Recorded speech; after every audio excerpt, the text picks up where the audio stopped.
주님께서 사도 요한을 통해서 7 교회에 주신 말씀들 가운데 오늘은 6번째 빌라델비아 교회에 주신 말씀을 함께 나누고자 합니다. 먼저 우리말 성경에 빌라델비아라고 기록된 이 명칭은 요즘 영어식으로 표현하면 필라델피아입니다. 오늘날 투르키예가 이슬람 국가가 되면서 현지에서의 이 명칭은 사라졌습니다. 그런데 우리에게 이 지명이 생소하지 않은 것은 미국 동부에 있는 펜실베니아주의 큰 도시 이름이기도 하기 때문입니다. 제가 유학하던 뉴저지주에서 그리 멀지 않아서 제가 몇 번 방문했던 기회가 있었습니다. 직접 방문하기 전까지는 필라델피아 하면 저는 필라델피아 크림치즈가 생각이 나서 그 크림치즈가 필라델피아 그 도시에서 만들어지는 줄 알았습니다. 그런데 막상 가보니까 전혀 관련이 없더라고요. 한 치즈 회사에서 미국 내에 오랜 역사를 가진 필라델피아라는 도시에 이 이름을 붙여서 미국 사람들이 이미 알고 있는 그 지명으로 자신들의 제품에 대한 인지도를 높이고자 그렇게 했었던 겁니다. 오늘 성경에 언급되는 빌라델비아는 주전 150년경에 처음 건설이 된 도시인데요, 버가모의 왕이었던 아탈루스 필라델포스라는 그 이름에서 유래가 되었습니다. 그는 사랑하는 형제를 위해서 새로운 도시를 건설하고는 그곳에 자신의 이름을 따서 필라델비아라고 불렸던 겁니다. 그 의미는 형제 사랑, 형제를 사랑하는 자라는 뜻입니다. 새롭게 건설된 도시였기에 7 교회에 세워졌던 그 도시들 가운데 역사가 제일 짧았고 규모도 작았던 도시였습니다. 그런데 지리적으로 유럽과 동방을 오가는 관문에 있었기 때문에 그 도시가 점점 더 중요한 도시로 여겨졌습니다. 이와 같은 빌라델비아에 세워진 교회와 성도들을 향해서 주님은 먼저 자신을 이렇게 소개하십니다. 거룩하고 진실하사 다윗의 열쇠를 가지시니 곧 열면 닫을 사람이 없고 닫으면 열 사람이 없는 그가 이르시되. 다윗의 열쇠를 가지신 예수님, 여러분 어떠한 이미지가 떠오르십니까? 이 이미지가 상징하는 의미가 무엇일까요? 주님의 이러한 소개는 먼저 구약 이사야서의 말씀을 떠올리게 합니다. 이사야 22장 22절에 이렇게 기록하고 있습니다. 내가 또 다윗의 집의 열쇠를 그의 어깨에 두리니 그가 열면 닫을 자가 없겠고 닫으면 열 자가 없으리라. 아주 비슷한 말씀이죠. 선지자 이사야를 통해서 hil기야의 아들 엘리야김에게 주셨던 말씀이에요. 그는 히스기야 시대에 왕을 돕는 중요한 직책을 맡았습니다. 그런데 안타깝게도 그 직책을 공의롭게 감당하지 못했습니다. 그러한 위정자들의 부패는 반드시 패망의 때를 초래할 것이라는 경고의 예언을 주셨던 겁니다. 다윗의 열쇠라는 이 표현은 어떠한 환경과 여건 속에서도 무너지지 않는, 그 누구도 무너뜨릴 수 없는 완전하고 영원한 권세를 의미합니다. 모든 것을 아시고 모든 것을 통치하시는 그 권세를 바로 주님께서 가지고 있음을 말씀하시는 겁니다. 그러하기에 주님께서 열면 그것을 감히 닫을 자가 없는 것이고, 주님께서 닫으시면 감히 그것을 열 자가 없으리라 말씀하시는 겁니다. 여러분, 우리 주님은 이 세상에 그 어떠한 권력과도 비교할 수 없는 이처럼 절대적인 하늘의 권세를 가지신 분임을 잊지 말아야 합니다. 사망과 음부의 권세도 또한 가지고 계십니다. 그래서 그가 한번 결정하시면 그것을 그 누구도 바꿀 수 없음을 성경은 증언하고 있습니다. 어떻게 다 그렇게 결정하실 수 있습니까? 우리의 모든 것을 주님은 다 아시기 때문에 그렇게 결정하실 수 있다는 거예요. 우리가 이것을 인정하게 되면 우리는 주님 앞에서 한없이 작아질 수밖에 없습니다. 다윗의 열쇠를 가지신 주님의 그 권세를 진정 깨닫게 되면 우리는 두려워할 수밖에 없고 주님 앞에 떨 수밖에 없는 거죠.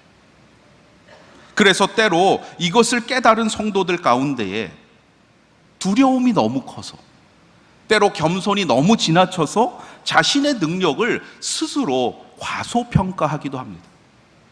제가 감히 어떻게 합니까?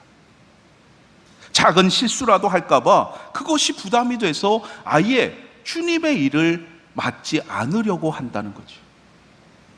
빌라델비아 교회 성도들도 충분히 그러할 수 있었습니다.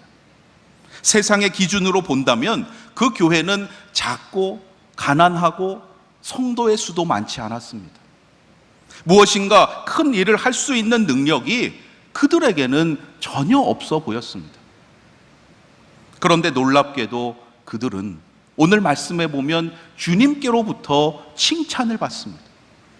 다른 교회들처럼 책망과 더불어서 칭찬을 받는 정도가 아니라 빌라델비아 교회는 오직 칭찬만 받은 교회입니다. 주님께서 그들을 향해 이렇게 칭찬하십니다. 볼지어다 내가 내 앞에 열린 문을 두었으되 능히 닫을 사람이 없으리라.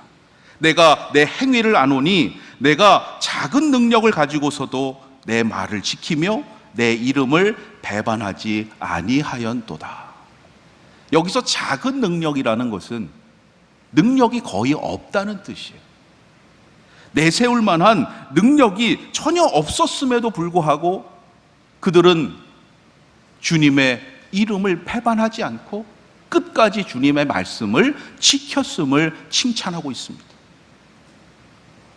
여러분, 이것이 바로 진정한 능력입니다. 나의 능력을 자랑하거나 혹은 과소평가하는 것이 아니라 주님께서 주신 나의 그 능력으로 최선을 다하는 것입니다. 그 능력으로 인해서 빌라델비아 교회에 복음의 열린 문이 결코 닫히지 않았음을 칭찬하십니다. 주님께서 말씀하시는 열린 문은 어떠한 문일까요? 넓은 문이 아닙니다. 멸망으로 인도하는 문은 크고 그 길이 넓지만 생명으로 인도하는 문은 좁고 그 길이 협착하여 찾는 자가 적다고 말씀하셨어요. 내 앞에 열린 문을 두었다라는 이 말씀은 주님께서 우리를 편하고 쉬운 길로 인도하시겠다는 약속이 아닙니다. 여러분, 주님께 그것을 기대하고 있다면 큰 착각이에요. 도리어 너희는 어떠한 상황에서도 끝까지 주님의 말씀을 따르고 어떠한 어려움이 닥치더라도 주님의 이름을 배반하지 말라는 주님의 명령이에요. 우리가 기도할 때 종종 우리가 처해 있는 상황이나 조건을 바꾸어 달라고 하나님께 간구하기도 하죠. 물론 가능합니다. 그러할 수 있어요. 하나님께서 모든 것을 주관하시는 분이기 때문이에요. 그런데 여러분의 기도를 한번 곰곰이 생각해 보시기 바랍니다. 정말 내가 원하는 그 조건이 충족되지 않아서 지금 내가 주님의 일을 미루고 있는가? 그것 때문에 내가 하나님의 말씀에 순종하지 못하고 있는가? 여러분, 그것을 먼저 돌아보셔야 돼요. 환경이 바뀌고 여건이 된다면 지금의 내 모습이 과연 변화되겠는가? 대부분의 경우에 그렇지 못하다는 거예요. 여러분, 순서가 바뀌어야 됩니다. 내가 하나님께 순종할 때 하나님께서 나의 문제를 해결해 주시고 나의 여건을 주관해 주시는 거예요. 사도 바울이 때를 얻든지 못 얻든지 말씀을 전파하라 권면하죠. 그 권면대로 빌라델비아 교회 성도들이 바로 그러한 믿음의 삶을 살았음을 칭찬하시는 거예요. 믿음의 사람은 어떠한 여건에서도 신앙생활에 최선을 다합니다. 어떠한 조건에서도 주님의 복음을 전하게 되어 있습니다. 작은 능력이라 할지라도, 사람들이 보기에 보잘것없어 보이는 능력이라도 그들은 주님 보시기에 그리스도인으로서의 합당한 믿음의 삶을 살았다는 것입니다. 여러분, 교회는 복음의 열린 문이 결코 닫혀서는 안 됩니다. 그것이 우리 교회에 주신 가장 큰 사명이에요. 주님께서 우리 교회에도 열린 문을 두셨습니다. 이 문이 결코 닫히면 안 된다는 거예요. 어떻게 하면 됩니까? 우리가 스스로 작은 능력을 가진 자임을 인정하고 겸손히 하나님만을 의지해야 합니다. 우리의 힘을 자랑하는 것이 아니라 날마다 성령을 의지하면서 하나님의 말씀을 증거하는 거룩한 삶을 살아가야 합니다. 이것이 바로 세상을 향한 교회의 능력이고 성도의 능력이 되게 하십니다.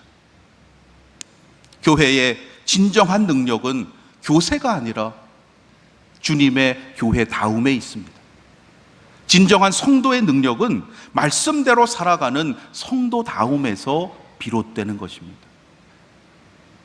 믿음의 사람에게는 이 능력으로 충분하다는 것을 오늘 빌라델비아 교회에 주신 말씀을 통해서 우리로 하여금 깨닫게 하시는 거예요. 여러분, 어떠한 능력을 갖기를 원하십니까? 어떠한 능력을 달라고 기도하고 계십니까?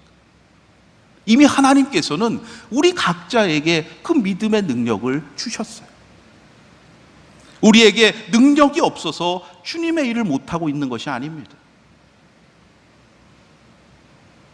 남들보다 공부를 못한다고, 그래서 좋은 대학에 들어가지 못하고 연봉이 많은 직장을 얻지 못한다고 해서, 그래서 하나님께서 그 사람을 부르시지 않고 쓰시지 못하시는 게 결코 아니죠. 우리가 이미 알고 체험한 대로 하나님은 도리어 이 세상이 미련하다고 여기는 것을 통해서 하나님의 놀라운 일을 행하시는 분입니다. 하나님의 일을 하는데 세상 사람들이 요구하는, 세상 사람들이 중요하다고 여기는 그 능력이 무슨 상관이 있습니까? 하나님께서 이미 우리 각자에게 주신 그 믿음의 능력으로 충분합니다.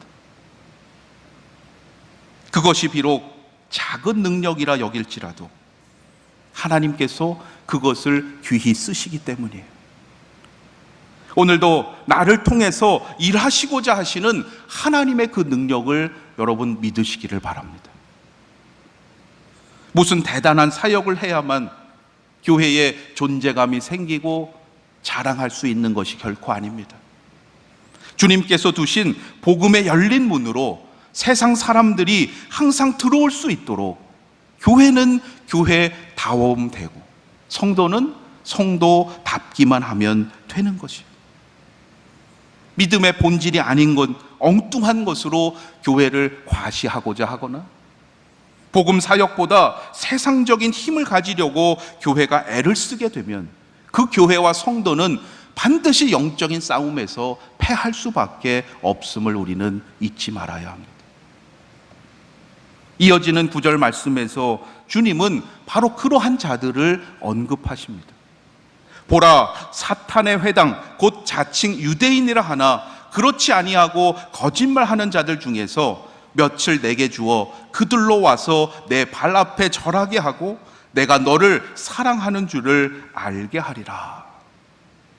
사탄의 회당이라는 이 표현이 앞서 나온 바가 있죠. 어느 교회였습니까? 두 번째, 서머나 교회를 향해서 말씀하실 때 2장 9절에서 이렇게 말씀하셨어요. 자칭 유대인이라 하는 자들의 비방도 알거니와 실상은 유대인이 아니요 사탄의 회당이라. 사탄의 회당이라는 것은 그리스도인을 비방하고 거짓말하던 유대인들을 지칭하시는 거예요. 서머나 교회 성도들은 그들의 악의적인 비방과 중상모략으로 인해서 너무나 큰 손해를 보고 큰 고통을 당해야만 했습니다. 그런데 서머나 교회만이 아니라 여기 빌라델비아 교회에도 그렇게 성도들을 비방하고 힘들게 하던 이들이 있었다는 거예요. 서머나 교회도 그러했고 빌라델비아 교회도 그러했다면 여러분, 오늘 우리 교회도 그러하지 말라는 법이 없어요. 그러할 수 있어요. 만일 여러분 그러한 일을 당할 때 사람에게 실망했다고 해서 교회를 떠나서는 안 돼요. 사람에게 상처받았다고 해서 주님을 떠나서는 안 된다는 거예요. 그 사람이 부족하고 문제가 있는 것이지 여러분을 향한 주님의 사랑이 작아지거나 사라진 것이 결코 아니기 때문입니다. 그러할 때 뭐라고 어떻게 해야 한다고 말씀하셨습니까? 앞서 서머나 교회를 향해서 주님께서 뭐라고 하셨어요? 서머나 교회에 주신 메시지는 충성이었죠. 죽도록 충성하라. 지금 당하고 있는 그 고난만이 아니라 장차 닥칠 그 고난도 두려워하지 말고 그러할수록 너는 죽도록 충성하라고 명하셨어요. 사람의 비방 때문에 믿음의 길을 포기하거나 주님의 교회를 떠나지 말고 그러할수록 도리어 목숨을 걸고 주님의 일에 충성하는 여러분 되시기를 바랍니다. 그러한 자에게 주님께서 무엇을 주시겠다고 약속하셨습니까? 생명의 관을 내게 주리라. 이 생명의 관이 바로 면류관이라고 말씀드리면서 이처럼 면류관을 얻는다는 것이 거저되는 그리 쉬운 일이 아니라는 것을 분명히 말씀드렸어요. 지금 달려가고 있는 여러분의 그 믿음의 경주를 끝까지 완주하셔야 됩니다. 그래서 장차 생명의 관, 면류관을 얻는 아연의 성도님들이 다 되시기를 주님의 이름으로 축원합니다. 주님은 빌라델비아 교회를 향해서 바로 이것을 더욱 분명하고 자세히 말씀하고 계시는 거예요. 그들이 지금 생각지도 못하고 있는 놀라운 일이 벌어질 것임을 말씀하고 있습니다. 그들을 비방하고 고통스럽게 만들고 있는 이들이 장차 스스로 너희들을 찾아와서 너희의 발 앞에 절하게 될 것이다. 감히 상상할 수 없는 일이죠. 여기서 절하다라고 번역된 헬라어 원어에는 예배하다라는 뜻이 들어있어요. 예배라는 한자의 뜻이 예를 갖추어 절하다라는 거예요. 그들도 또한 하나님을 경외하는 예배자가 되게 하심으로써 하나님께서 너희들을 영원히 사랑하신다는 것을 분명히 나타내시겠다는 축복이에요. 오늘 우리에게도 이 놀라운 하나님의 역사가 있게 되기를 간절히 소망합니다. 사도행전에 보면 처음 예루살렘 교회에도 이와 같은 체험이 있었음을 우리가 보게 됩니다. 사도행전 6장 7절에서 이렇게 전하고 있습니다. 하나님의 말씀이 점점 왕성하여 예루살렘에 있는 제자의 수가 더 심히 많아지고 허다한 제사장의 무리도 이 도에 복종하니라. 이 말씀에서 제사장의 무리가 이 도에 복종하니라. 우리는 이 말씀을 쉽게 읽지만 당시의 그 상황에서는 이거는 감히 상상도 할 수 없었던 일이에요. 제사장은 당시 유대교를 지탱하던 핵심 그룹이었습니다. 예수 그리스도를 십자가에 처형했던 이들이 바로 이 사람들이에요. 그리스도인들을 박해하고 신문하고 죽였던 장본인들이었어요. 그러했던 이들이 예수 그리스도의 복음에 복종하게 되었다는 놀라운 증언입니다. 여러분, 이것이 바로 우리가 믿는 하나님의 능력이요 믿음의 열매인 줄로 믿습니다. 오늘 이 시대에 우리의 삶 가운데에도 하나님의 능력으로 말미암는 믿음의 열매들이 더욱 풍성해지기를 간절히 소망합니다. 그것이 바로 오늘 우리에게 주시는 주님의 사명이에요. 그러한 믿음의 소망을 가진 우리가 여기서 꼭 기억해야 할 것이 있습니다. 제자의 수가 많아지는 것, 감사한 일이죠. 제사장도 그 도에 복종하게 되는 것, 놀라운 일입니다. 그런데 그 원인이 무엇이었는가를 우리는 기억해야 됩니다. 하나님의 말씀이 그 교회에 왕성해졌기 때문이에요. 하나님의 말씀이 그 성도들의 삶 가운데 왕성했을 때 이 놀라운 일이 일어나게 된다는 겁니다. 여러분, 여러분의 삶 가운데 하나님의 말씀이 왕성해지는 것이 가장 우선이 되셔야 합니다. 하나님의 말씀이 나를 깨닫게 하시고 내 삶을 인도해 가시는 그러한 삶이 되어야 한다는 거예요. 교회의 능력은 교인의 수에 있는 것이 아니라 오늘도 살아 역사하시는 하나님의 말씀에 있기 때문입니다. 빌라델비아 교회 성도들은 끝까지 그 하나님의 말씀을 붙잡고 그러했기에 작은 능력을 가지고서도 주님의 이름을 배반하지 않을 수 있었음을 말씀하고 계십니다. 이어지는 10절 말씀에 보면 끝까지 주님의 말씀을 지키는 자는 이 땅에서만이 아니라 마지막 시험으로부터 주님께서 보호해 주실 것임을 분명히 약속하고 계십니다. 우리가 해야 할 일이 무엇이겠습니까? 마지막 순간까지, 우리의 호흡이 다하는 그날까지 우리에게 주시는 하나님의 말씀을 단단히 붙잡는 겁니다. 세상에 다른 것을 붙잡는 것이 아니라 하나님의 말씀을 단단히 붙잡는 삶이에요. 그러할 때 죽도록 충성하는 자에게 주시는 면류관을 얻게 하실 줄로 믿습니다. 혹시 여러분의 가정이나 주위에 함께 믿음의 길을 간다고 했으면서 지금 사람에게 실망해서 도중에 포기하고 있거나 혹은 뜻밖의 고난 때문에 넘어져서 지금 믿음의 길에서 벗어나 있는 분이 있다면 면류관을 빼앗기지 않도록 말씀으로 권면하시고 속히 주님께 돌아오도록 그를 위해서 기도하시기를 바랍니다. 그를 사랑하시는 주님께서 결코 포기하지 않으실 거예요. 우리와 더불어 열린 문으로 들어가는 이기는 자가 되게 하실 줄로 믿습니다.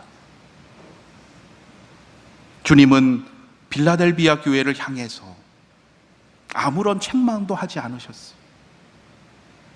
작은 능력을 가졌다는 그 교회를 향해서 책망하지 않으신 채로 마지막으로 이기는 자에게 주시는 놀라운 축복도 약속하십니다.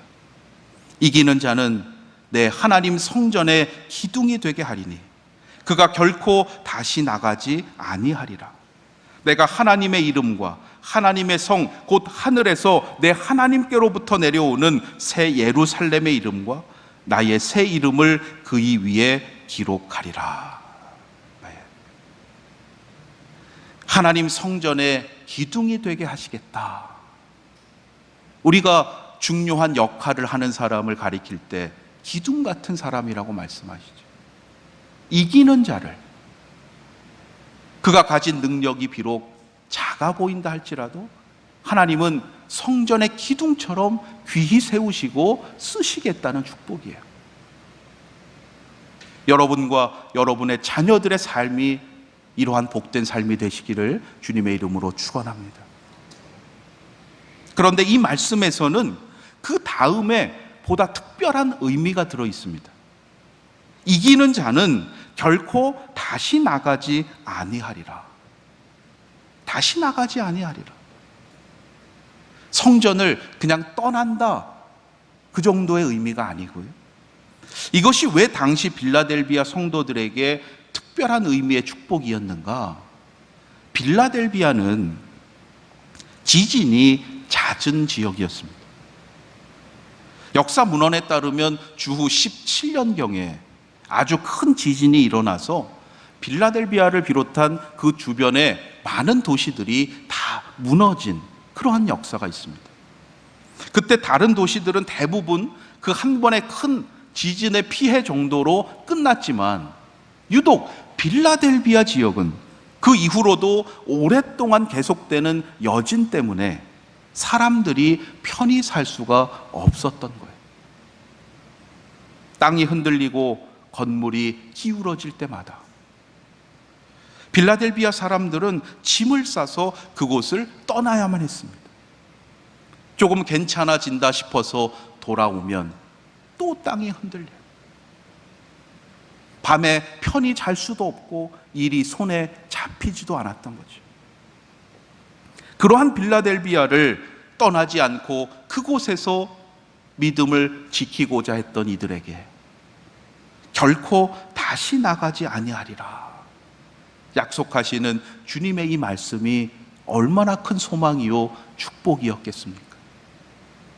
주님은 오늘 우리에게도 가장 필요한 것을 아시고 놀라운 축복을 주시는 줄로 믿습니다. 또한 당시에는 나라를 잘 섬긴 사람을 특별히 기념할 때 신전의 기둥에다가 그 사람의 이름을 기록하는 전통을 가지고 있었습니다. 이기는 자는 하나님의 성전의 기둥이 되게 하실 뿐만이 아니라 그 기둥에다가 하나님의 이름과 새 예루살렘의 이름과 예수님의 이름을 직접 기록해 주시겠다는 거예요. 가문의 영광보다 더 놀라운 역사죠. 이것이 바로 그가 하나님의 소유이고 예수님과 특별한 관계에 있는 그러한 존재임을 인정하시고 온 세상에 높여주시겠다는 축복입니다. 이 놀라운 축복의 약속이 오늘 우리의 삶 가운데에도 믿음의 후손들에게도 이루어지기를 간절히 소망합니다. 빌라델비아 교회는 가난했습니다. 성도의 수도 많지 않았습니다. 그러나 작은 능력을 가지고도 끝까지 말씀을 지켰고 주님의 이름을 배반하지 않았습니다. 그러했기에 복음의 열린 문이 결코 닫히지 않았음을 칭찬받았습니다. 그로 인해서 그들을 비방하던 사탄의 회당이 그들 앞에 굴복하는 놀라운 역사로 하나님께 영광을 돌렸습니다. 여러분, 우리에게 능력이 없어서가 아니에요. 하나님께서 주신 믿음의 능력을 깨닫고 우리의 삶 가운데, 우리의 공동체 가운데 더욱 충성을 다할 수 있기를 바랍니다. 2000여 년이 지난 지금 그 지역은 비록 이슬람 국가가 되었지만 놀라운 것은 그 많은 환난 가운데에도 여전히 그곳에 주님의 교회가 살아남아서 소수의 그리스도인들이 믿음을 지켜가고 있습니다. 정말 작은 교회예요. 그러나 여전히 오늘도 주님의 사명을 감당해 가고 있습니다. 교회의 능력은 외적인 크기나 교인의 수가 아닙니다. 교회가 감당하는 사역의 양이나 특별한 프로그램도 아닙니다.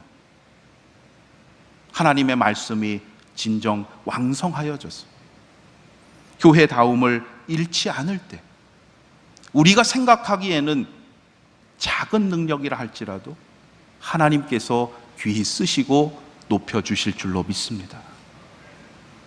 여러분, 여러분의 인생을 한번 생각해 보시기 바랍니다. 우리가 이 땅에서 얼마나 살아갈 수 있습니까? 하나님께서 이기는 자에게 예비하여 주신 그 면류관을 쓸 날이 얼마 남지 않았어요. 그때까지 우리에게 주시는 하나님의 말씀을 굳게 붙잡으십시오. 세상 것을 붙잡고자 애쓰는 자가 아니라 오늘도 우리에게 주시는 하나님의 말씀을 감사하며 붙잡으실 수 있기를 바랍니다. 그리고 지금 우리 앞에 두신 구원의 열린 문을 통해서 세상에서 여전히 방황하고 있는 이들에게 담대히 나아가 생명의 복음을 전하는 사명자가 되시기를 바랍니다. 우리만이 아니라 그들과 함께 더불어서 이 세상을 이기고 영생의 길을 가는 우리 아연의 성도님들이 다 되시기를 주님의 이름으로 축원합니다. 기도드리겠습니다. 말씀으로 오늘도 역사하시는 하나님, 성령께서 사도 요한을 통하여 필라델비아 교회에 주셨던 그 말씀 다시 듣게 하시니 감사합니다. 죽도록 충성하라 하는 그 말씀뿐만 아니라 우리에게 두신 그 열린 문을 통하여 이 세상에서 방황하고 있는 이들에게 담대히 나아가 생명의 말씀을 전하는 우리 아연의 성도들 되게 하여 주시옵소서. 우리만이 아니라 그들과 함께 더불어 이 세상을 이기고 영생의 길을 갈 수 있도록 하나님께서 친히 인도하시고 부족하고 연약한 저희들을 통하여 놀라운 구원의 역사를 이루어 주시옵소서. 우리 주 예수 그리스도의 이름으로 기도드립니다. 아멘.